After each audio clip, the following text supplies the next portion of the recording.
দীক্ষা ছাড়াই ভগবানের অনুগ্রহ পাওয়া যায় কিনা। একজন জিজ্ঞাসা করলেন, যদি সদ্গুরু লাভ না করে থাকে কিন্তু আকুল আগ্রহ নিয়ে ভগবানকে ডাকে, ভগবানের পথে চলে, ভগবানের অনুগ্রহ কি সে পাবে না?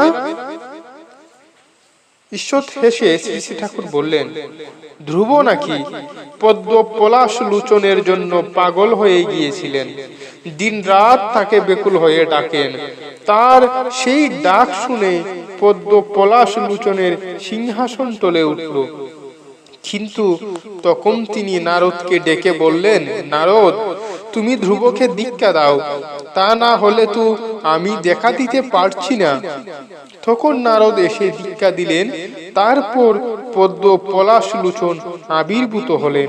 পরম পিতাকে কেউ যদি আন্তরিকভাবে চায়, সে নিজেও খোঁজাখুঁজি করে আর পরম পিতার দয়ায় তার যোগাযোগ হয়ে যায়। পেতে গেলে করতে হবে, করে হও, হয়ে পাও। আলোচনা প্রসঙ্গ 8-12-5-1946। জয় গুরু।